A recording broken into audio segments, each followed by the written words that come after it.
143তম ওয়ার্ডের জনপ্রিয় পৌর প্রতিনিধি বোন কৃষ্ণা বিশ্বাস, আমার ভাই 143তম ওয়ার্ড তৃণমূল কংগ্রেসের সভাপতি শুভজিৎ বিশ্বাস, 22 বিঘার প্রত্যন্ত অঞ্চলে মা ভাই বোনেরা, সতীর্থ সহযোদ্ধা সহকর্মীরা, পথ পরিক্রমায় শুভাকাঙ্ক্ষীরা ছিলেন, সবাইকে আমার সংগ্রামে অভিনন্দন জানাই।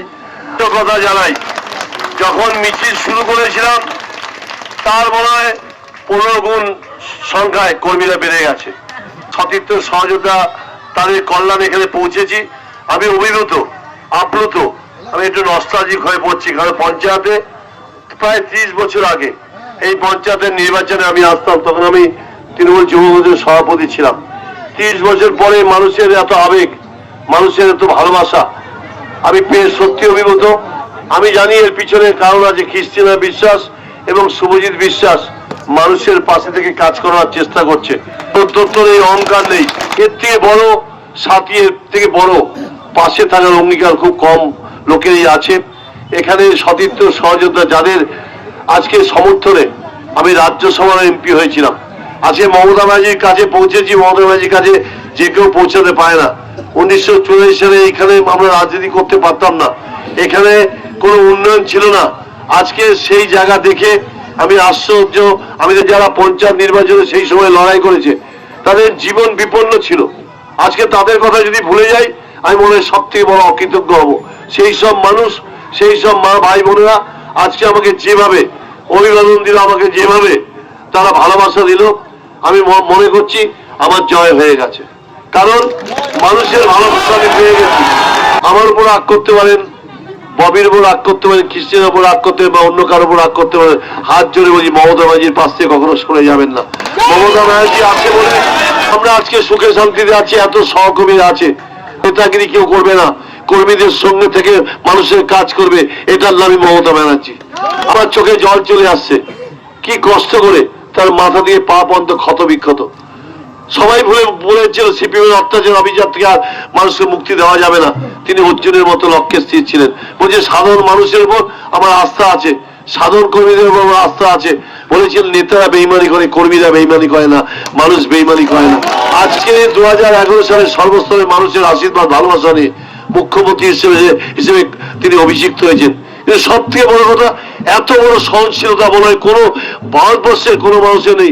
একমাত্র যীশু খ্রিস্ট বলেছিল, তিনি এত কষ্ট সহ্য করে বলেছিল ক্ষমা করো, তিনি বলেছেন বদলা নয় বদল চাই। মানুষকে ভালোবাসতে হবে, মানুষের পাশে থাকতে হবে। তাদের কিন্তু খুব একটা আবেদন নেই, খুব একটা দাবি নেই। তারা হয়তো দু একটা দাবি করি, হয়তো আমাদের পক্ষেও সবসময় সম্ভব হয় না, কিন্তু তাদের পাশে থেকে বোঝাতে হবে যে এই কাজটা এই জন্য করতে পারছি না। আমি মানুষ হিসেবে আমি মনে করি আমি তো হতেই পারি হিন্দুর ঘরের ছেলে, কেউ মুসলিমের ঘরের ছেলে, কেউ খ্রিস্টান ঘরের ছেলে, কেউ শিখের ছেলে। আমাদের একটা ধর্ম আছে, আমাদের ধর্মের নাম হচ্ছে মানব ধর্ম। আর ওদের কি জানেন, আমাদের জাত আছে, ওদের জাত নেই, ওদের বজ্জাত। ওরা জাতের নামে বজ্জাতি করে আর ধর্মের নামে ভণ্ডামি করে। আজকে ভারতবর্ষের মুসলমান মানুষ তো অনেক আশা করেছিল যে একটা দল ভারতীয় জনতা পার্টি, আমি বলি ভারতীয় জনতা পার্টি না, এটা ভারত জ্বালানো পার্টি। এই পার্টিটা আজকে আমাদের মধ্যে এত ঐক্যবদ্ধ, আমরা হিন্দু মুসলমান শিখ খ্রিস্টান জৈন পার্সি বৌদ্ধ ঈসাই, আমরা সকলে ভাই ভাই। অত্যাচারী ব্রিটিশ সাম্রাজ্যের বিরুদ্ধে এই বাংলার মানুষ সবচেয়ে বেশি লড়াই করেছিল। এই বাংলার মানুষের রত্নগর্ভ, অনেক মনীষী, অনেক সাহিত্যিক, অনেক লেখক জন্ম দিয়েছেন, আজকে অনেক বিপ্লবী সন্তানকে জন্ম দিয়ে। আজকে সব মানুষ কিন্তু বাংলা থেকে এসছে।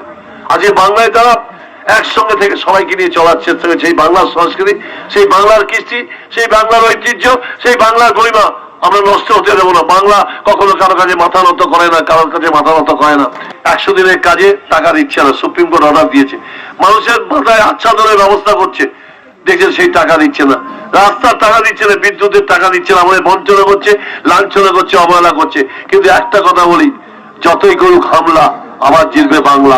আপনাকে যদি বলে ওই বলছে বলেন কিচ্ছু চিনি না, ডান দিকে কে দেখতে পাচ্ছি না, বাঁ দিকে কে দেখতে পাচ্ছি না, পিছনে কে দেখতে পাচ্ছি না, সামনে একজন কে দেখতে পাচ্ছি, মমতা ব্যানার্জি। তাকে দেখে আমাদের লড়াই, তাকে দেখে আমাদের সংঘাত, তাকে দেখে 29 এপ্রিল সবাই মিলে যারা পুরো বিধানসভায় মমতা ব্যানার্জির মনোনীত আমি প্রার্থী হয়েছি, অভিষেক ব্যানার্জির আমি প্রার্থী হয়েছি।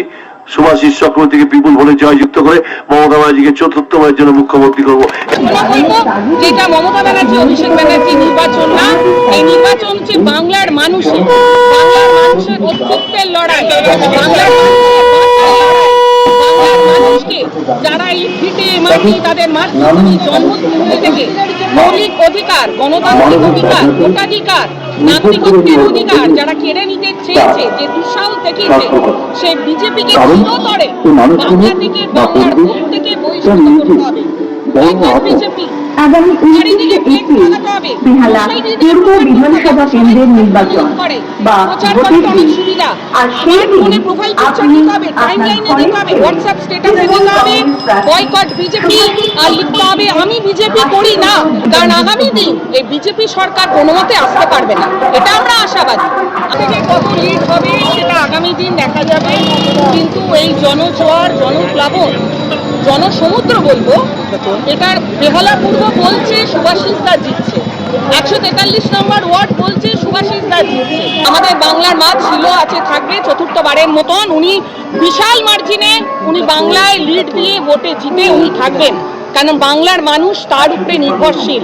বাংলার মানুষ কিন্তু এবার বুথে বুথে জবাব দেবে বিজেপিকে, কারণ 4 নভেম্বর থেকে যখন থেকে এসআইআর ঘোষণা করা হয়েছে, স্পেশাল ইন্টেন্সিভ রিভিশন নাকি সাইলেন্ট ইনভিজিবল রিগিং বলা বাহুল্য, সেটাকে ইন্টেন্সিভ রিভিশন করেছে না রিগিং করেছে, বাংলার মানুষকে 60 লক্ষ বাংলার নারীকে, বাংলার নারীর নাম ভোটাধিকার থেকে বাদ দিয়েছে বিজেপি কমিশন, নির্বাচন কমিশন বলবো না, বিজেপি কমিশন বাদ দিয়েছে। এর জবাব মহিলারা, বাংলার মায়েরা, নারীরা, দাদারা, ভাইরা বুথে বুথে জবাব দেবে। বাংলার মানুষ বুঝতে পেরেছে কিভাবে হয়রান, ব্যতিব্যস্ত, ত্রস্ত হয়রান করছে বাংলার মানুষকে। কোনো সময় ইনুমারেশন ফর্ম ফিল আপ করা থেকে, জমা করা থেকে, আলে সাধারণ মানুষ সেটা কি করে ব্যাপারে অজ্ঞাত, এর ব্যাপারে জানতে পারবে।